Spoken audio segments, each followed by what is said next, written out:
日本人终于受不了了，开始对中国人下手了。什么情况呢？想象一下，有天你一觉醒来，发现自己住了多年的公寓大楼已经悄悄被一位中国人买下，而且信箱里躺着一封冷冰冰的通知，房租从下个月起调涨 2.5 倍。这不是危言耸听，这是现实发生在东京板桥区的故事。一栋7层楼公寓今年年初换了新房东，正是登记住所在中国的资本家。接管大楼后，他丢给所有住户一纸涨租通知，理由是物价上涨，成本提高，所以房租要涨2倍以上。试问哪里有这种涨法？住户们看到通知简直不敢相信自己的眼睛，月租7万日元要涨到19万日元，翻了将近2倍半，这种离谱涨幅怎可能有人接受？日本租屋市场一向平稳，房东就算涨价也是温水煮青蛙式的，哪有人像他这样火箭般把租金射上天？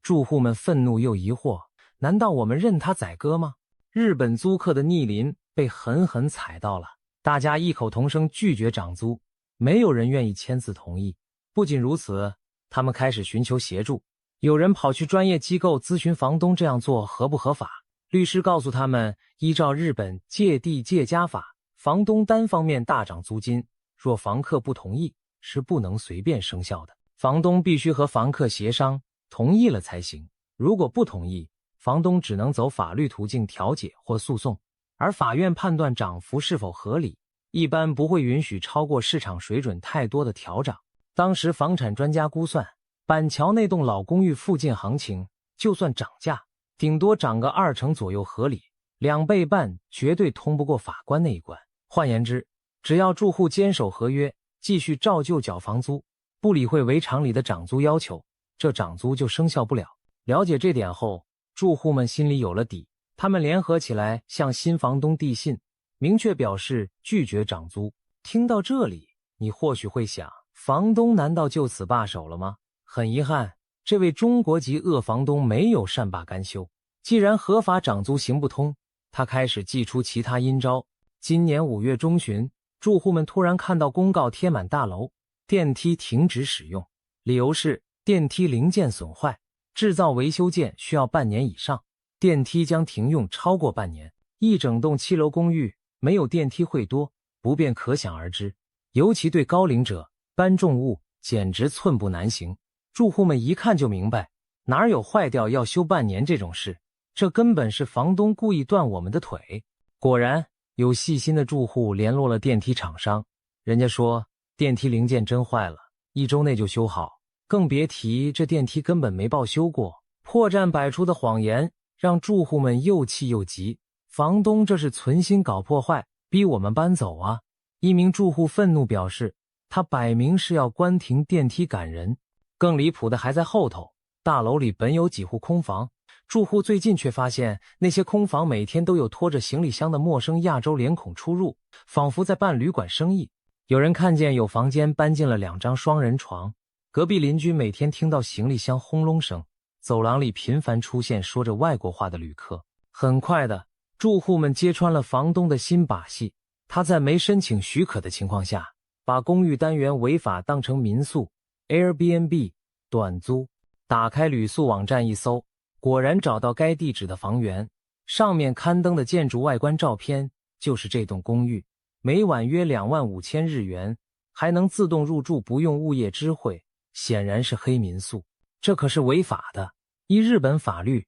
经营民宿要登记许可并挂告示，但房东完全没申报，附近居民也从未同意。违法民宿带来的噪音、治安隐患，让原本安宁的住宅变得乌烟瘴气，住户们苦不堪言，白天黑夜都有陌生人在楼内走动喧哗，家变成了旅馆大堂，谁受得了？可以说，这名中国房东接管大楼，短短几个月就把所有能做的缺德事做遍了，暴涨房租、违法赶人、停用电梯、黑民宿扰邻，住户们饱受折磨，有的住不下去，只好开始找新家。截至5月底，已有4成左右的住户搬离或决定搬走，人心惶惶，本来和平的邻里被迫陷入一场存亡战。留下的住户并没有屈服，他们组成自救会，联合向媒体曝光这件事。中国房东太恶劣，我们不走，他想用花招赶尽杀绝。知名媒体很快介入调查报道，一篇篇新闻将此事公诸于众，日本社会瞬间炸锅，舆论一片哗然。这起事件也被冠上了一个名称，叫板桥事件，因发生在东京都板桥区，短短几天内，它成为全国热议的话题，电视新闻讨论，报纸头版报道，网络论坛上网友们群情激愤。毕竟老百姓谁都可能是租屋一族，大家代入感极强，想着如果换成我遇到这种房东怎么办？许多人第一次意识到自己的家园也可能一夕之间落入外国人之手，然后被当摇钱树无情榨取，这种感觉令人生畏而愤怒。民怨沸腾之下，日本政府高层也被惊动了，在国会质询中，就有议员直接把板桥事件搬上台面质问。面对镜头，日本首相石破茂郑重表示，固然访日观光客的消费很重要，但绝不能牺牲国民的安全和安心。语气之坚决，在场所有人都听出来，政府不能再对这类现象坐视不理了。首相当场承诺，将采取对策防止类似情况，确保无论房东或房客都不会在租赁关系中遭受不当损失。这番话获得舆论一致叫好，大家终于等到官方表态要管一管了。日本政府其实也吓了一跳，区区一栋民宅纠纷竟闹到举国关注，首相答询，这说明什么？说明板桥事件刺痛了整个日本社会最敏感的神经，居住正义与对外资的警惕。平日里，日本人给人温良恭俭的印象，但在房子这种切身利益上，被逼急了也会群起反弹，毫不含糊。眼看局势不妙，那位中国房东终于撑不住压力了。媒体报道后没几天，他就态度大转弯，火速通知剩余房客，涨租计划取消，电梯也维修好了，一切恢复原样，简直是丢下一颗大炸弹又赶紧自动拆弹。然而住户们并不打算感谢他经此折腾，许多人身心受创，不得不搬家，谁来赔偿？更何况房东一开始恶意满满，若非舆论压力，他会良心发现吗？答案昭然若揭。撤回涨租只是一纸通知，但它背后象征的意义却非同小可。日本人在这场对决中赢了，他们用团结和法治击退了一个妄想胡作非为的外来资本，成功捍卫了自己的权益。消息传开，网友们拍手称快，直呼大快人心，这种人就该赶出日本。一时间，中国恶房东落荒而逃，成为茶余饭后热议的话题。然而，这真的仅仅是一个孤立的恶房东事件吗？背后折射出的更是一连串值得深思的社会现象。事实上，板桥事件之所以能激起全日本的愤怒，是多年累计的不满一次性爆发。近年来，日本的房地产市场正在经历一股特殊压力，房价犹如火箭般上升，许多普通人买不起房，租金负担也愈发沉重。尤其东京首都圈，年轻家庭怨声载道，抱怨成了房奴，买房的称房奴，租房的戏称租奴。大家心里都在问，为什么房子突然这么贵？为谁辛苦为谁忙？于是许多目光投向了一个对象，外国投资者。不止一位日本媒体人指出，东京房价暴涨的原因之一，很可能就是外国人来炒房。而在外国炒房客当中，中国资金又是特别活跃的。事实上，板桥这栋公寓的新房东就是中国人，这让舆论导向变得更清晰。日本社会开始一致地把枪口对准外来资本，尤其是中国热钱。我们不妨把时间线拉长一点来看，早些年，日本政府其实相当欢迎外国投资买房。一方面，日本人口老化，经济低迷了很长一段时间，需要外来钱进来盘活市场。另一方面，观光立国政策下，大批外国旅客涌入，日本人觉得把房子卖给投资者开酒店、民宿也未尝不可。于是从2010年代开始，就有不少中国富人前仆后继，来日置产，买东京、大阪的公寓，买北海道的度假别墅，甚至包下一整片山坡准备盖度假村。刚开始日本人觉得没什么，外国人肯砸钱买冷清的乡下土地，挺好啊。而且那时中国经济正腾飞，人民币购买力强，日元又在贬值，中国人看日本房产简直像逛大甩卖，到处捡便宜。特别是2021年以来，日元汇率走低，日本房子对中国买家而言更是超值精品。再加上中国近年经济不景气，财富重新分配政策让富豪心惊，很多大陆富人急着把财产转移海外避险。日本地尽人稀，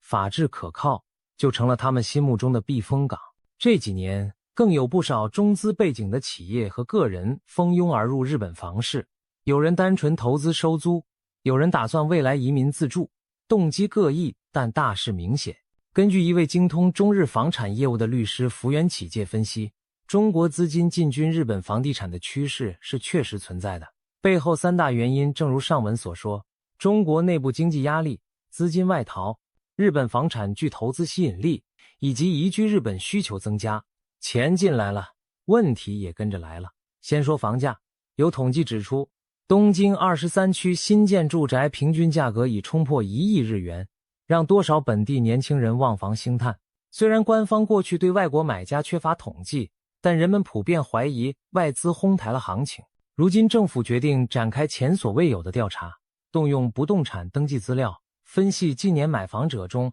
外国住所者的比例和趋势。想想看，一年东京地区房屋交易就11万件，若其中相当部分是外国人在买，那么他们对市场价格的推波助澜绝不可忽视。尤其如果发现有大量短期转手、炒作牟利的投机行为，那就是政府不得不管的状况了。没错，日本法律目前不禁止外国人购屋，但若证据显示外资炒房令国民买不起房，当局势必要严拟对策，也许提高税负，也许仿效他国限制。毕竟住有所居是基本民生，日本政府再怎么亲商，也不能眼看自家年轻世代被挤出住房市场。再说租屋方面，日本长年以来租金相对稳定，房东和房客的关系受到法律规范互相保障，借地借家法明文保护承租人权益，房东不能随心所欲赶人。很多日本人一家几代租同一个公寓，租金多年不变，大伙儿相安无事。然而随着中国金主进入日本租赁业，文化和制度冲突开始浮现。在中国，房东权力大得多，没有类似的租屋保护法，赶房客、临时涨价，在某些地方司空见惯。一些缺乏法律意识的中国房东把那套做派也带到了日本，结果可想而知，板桥事件就是典型例子。这位中国屋主可能以为房子是我的，涨价是天经地义，你不爽就走人，完全不理解日本这里租约是有法律保障的。当他发现租客不买账，又误以为小手段能达成目的，但日本租客不像中国房客那样只能忍气吞声，他们懂得拿起法律武器维护自己。可以说，法律认知的差异正是这场冲突的根源之一。正如那位律师所言，有些不充分理解日本法律的中国屋主，以为能优先顾自己方便行事，结果却触碰了法律红线还不自知。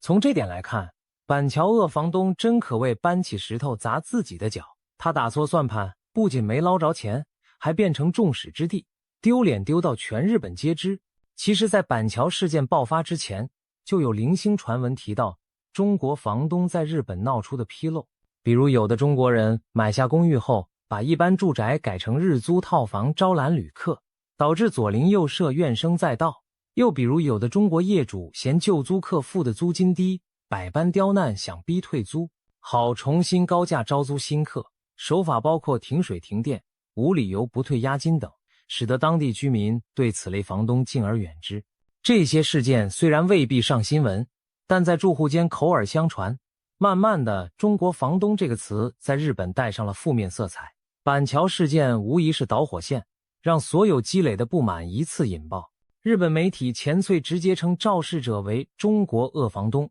标签意味相当强烈。反过来，此事也连累了许多本来遵纪守法的中国人在日形象。有人感叹，最生气的其实是那些在日本认真生活、做正当生意的中国人，他们平白无故被戴上一顶邪恶炒房资本的帽子，心里何尝不好受。正如一位旅日华人苦笑说的，前人砍树，后人遭殃，一些祖国来的同胞不守规矩，结果我们这些守法的也一起被贴上坏标签，真是无奈又气愤。这种一颗老鼠屎坏了一锅粥的现象，不只体现在房东形象上，近期还爆出另一桩新闻，日本某地出现了一张引发巨大争议的租屋广告，内容写着外国人 OK 可养猫狗，但中国籍不行。也就是说，房东明确表示，其他国家的租客和宠物都可以接受，唯独不租给中国人。这张广告被人贴上网后，立刻掀起轩然大波。中国网友气炸了，痛斥这是赤裸裸的种族歧视，狗都能住，人不能住，把中国人不当人看吗？然而，也有不同声音。有旅日的中国自媒体人看了，直摇头，公开痛批那些让中国人形象崩坏的败类行为。他举例说，前阵子某些不文明游客在日本神社随地吐痰、刻字留念的新闻闹得沸沸扬扬，严重伤害了日本人对中国人的观感。类似还有垃圾不分类、大声喧哗、违规群租等等恶习。不少日本房东过去就遇过中国房客制造麻烦，最后只能自认倒霉。久而久之，他们宁愿不做这中国人生意，也不要惹麻烦上身。于是中国人免谈居然成了一些出租广告的注脚，连狗猫都比中国人更受欢迎，真是让人哭笑不得。当然，这样一刀切拒租某国人的做法，在法律和道义上都很成问题，也在日本引起讨论。有人觉得前人做坏事，后人被连累，勉强可以理解房东的顾虑，但也有人谴责说，不管怎样，以国籍决定取舍就是歧视，不应合理化。不管立场如何，可以确定的是，中日民间的芥蒂在加深，日本部分民众对中国人的不信任感到达了新高度，而中国方面也对此充满怨闷。板桥事件的效应其实远不止租屋市场，它加剧了两国人民之间的负面情绪循环，这是让人担忧的。然而话说回来，站在日本人的角度，他们的警惕与反击也并非空穴来风。除了城市里看得见的租屋纷争，外国资本在日本土地上的扩张还有更隐蔽的一面。近年陆续爆出的几件事，更让日本舆论对中国资本入侵论深信不疑。举两个例子，一是北海道中国村事件，二是濑户内海小岛收购事件。先看北海道的例子。今年7月，日本权威杂志周刊文春披露了一项惊人的调查，在风景秀美的北海道羊蹄山山脚下，有虾夷富士之称的名山，临近滑雪胜地二世谷，一家总部位于札幌的不动产公司。文中称，这社涉嫌违法大规模开发，背后有深厚的中国资金背景。这起事件可谓触目惊心。当地村民发现，从2023年起，有外来者在山脚擅自砍伐森林，兴建别墅。依规定，砍伐超过1公顷林地需要提前许可，但开发者毫无申请就偷砍了将近3.9公顷，林木大片消失，引起居民警觉举报。北海道政府调查后勒令停工，发现业者一共触犯了7项法律：超量砍伐未经许可、违反森林法、未申报砍伐计划、再次违反森林法、未办建筑许可、违反建筑基准法、瞒报开发面积、违反都市计划法、未召开居民说明会破坏景观、违反景观条例、没申报土地变更、违反土壤污染对策法、购买水源地附近土地未提前报备、违反水资源保全条例，可谓7宗罪俱全，几乎把能违反的规定都违反了。而这一切的操盘手 J 社背后竟是一位中国出生，后来规划日本的社长。他多年前开始就悄悄在羊蹄山下大量收购土地，至今已囤下约60公顷。土地登记簿显示，自2019年至今，这社购买超过100笔地号，相当于13个东京巨蛋面积，其中约1/4转售给了10多个疑似中国相关的买家。更夸张的是，据当地居民透露， J 社人员甚至扬言，我们打算一路买下去，将虾夷富士外围靠近国家公园的地区通通收入囊中。听到这话，居民不禁毛骨悚然地问，你们想把整座羊蹄山圈起来吗？对方回答，是的。那这些地买来要干什么？ J 社提交给厅公所的一份长达16页的提案，揭示了雄心勃勃的计划。他们声称要打造一个全新生活方式的村落级开发专案，取名聚之安 New Life 计划，内容是要整合大片土地，兴建住宅、娱乐、餐饮、创意工作空间等一条龙设施，营造一个自给自足的新社区。听起来像一般的度假村开发，但当地人发现关键资料是专门针对中国富裕阶层制作，甚至有中文版本的别墅销售网站，还曾经在北海道新千岁机场投放中文广告招商。此外，提案中赫然包括一座矿泉水装瓶蒸馏厂，准备抽取羊蹄山优质的涌泉水装瓶外销，目标市场不言自明。整个计划预计2035年完成，2026年就要开工蒸馏厂，2027年开始生产。当地议员痛批 J 社根本是要搞一个中国村出来，把中国资本大量引入聚治安町，买地造村，自成一国。对北海道居民而言，这无疑是个噩梦般的图景。美丽的羊蹄山下，本地人引以为豪的森林和水源被一群外来者破坏开发，最终冒出一个只为中国有钱人服务的别墅区，本地人沦为看客，甚至进不去，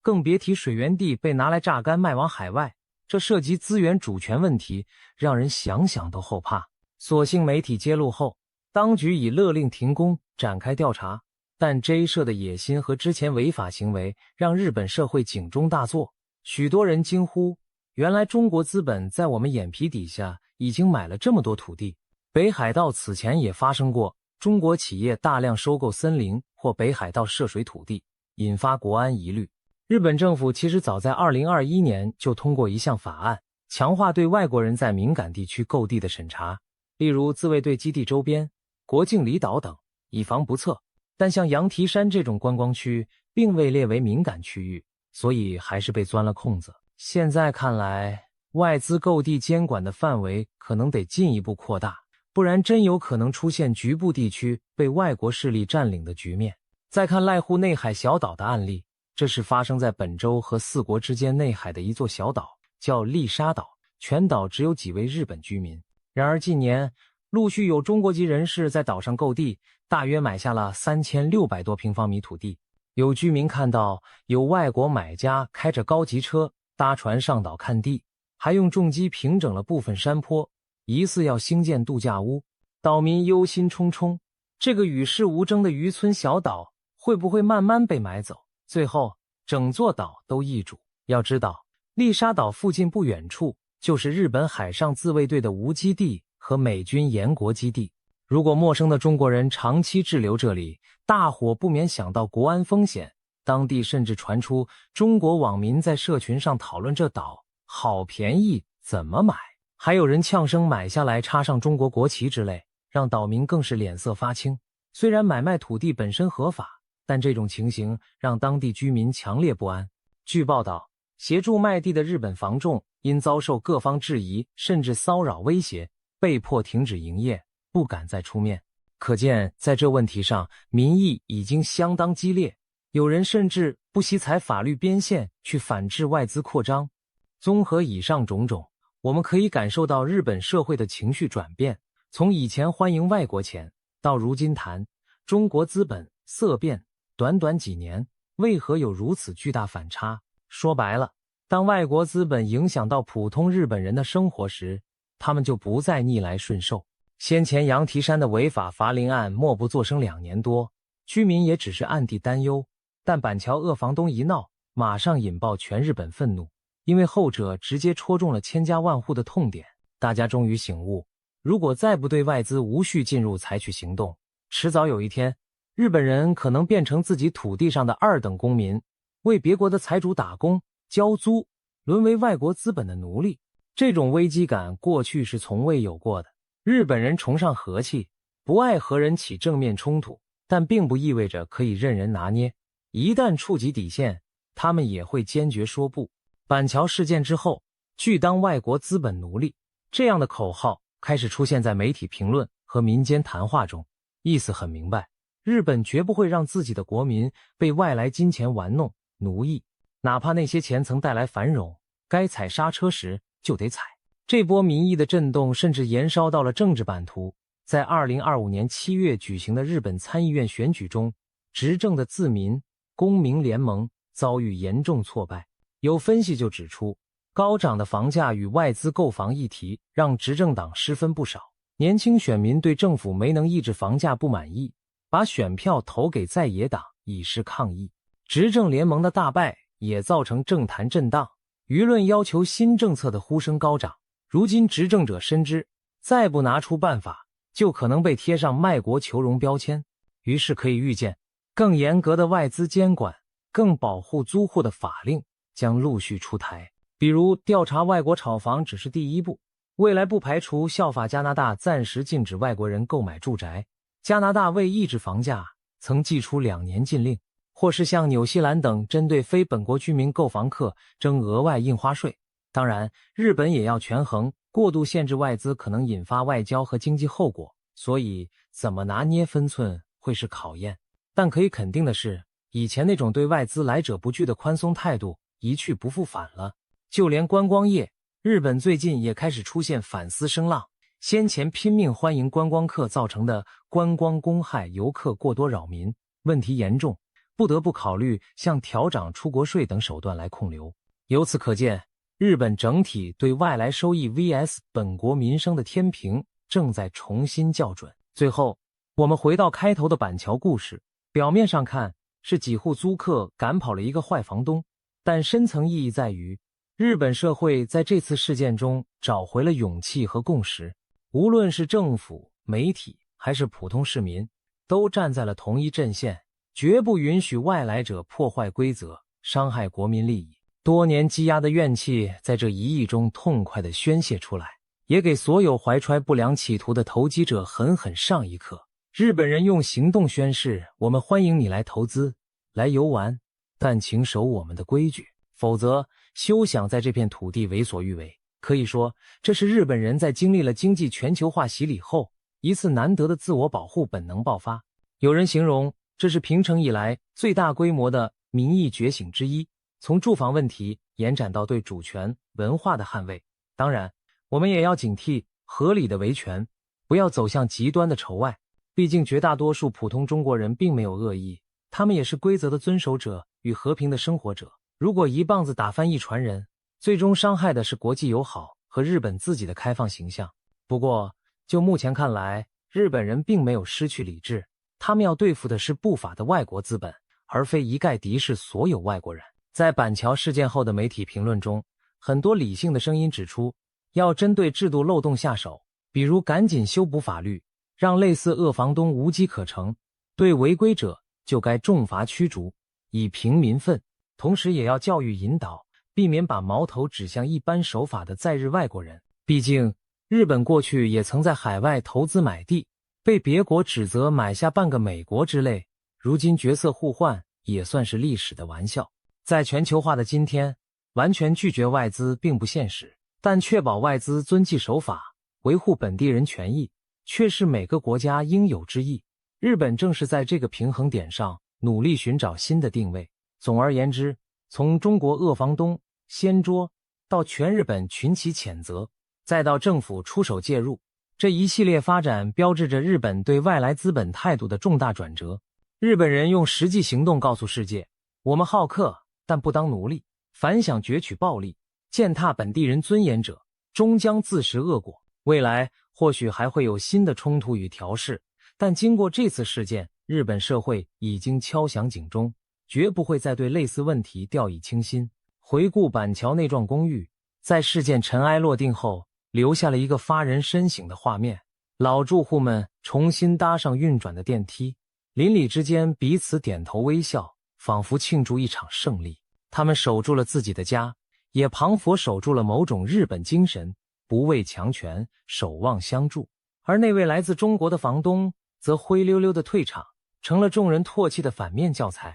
相信往后很长一段时间，他这种行径都会被拿出来警告每一个想不守规矩的外来投资者，在日本淘金可以别打歪主意。日本人已经醒了，他们不会再默默吞忍，这片土地上的游戏规则也将因这场风波变得更加公平公正。当然，我们也希望未来所有怀抱梦想来日本生活经营的外国人都能理解并尊重这里的文化与法律，和当地人和谐共处，互利共赢。只有这样，外国资本才能摘掉贪婪的标签，而日本也才能在开放与保护之间找到最佳平衡。结局或许并非童话，但至少目前，日本人证明了自己的家园自己说了算，他们拒绝充当任何人的经济奴隶。这股捍卫家园的决心，值得我们每个人深思和敬佩。让我们持续关注后续发展，看日本将如何在国际资本洪流中坚定的立场站稳。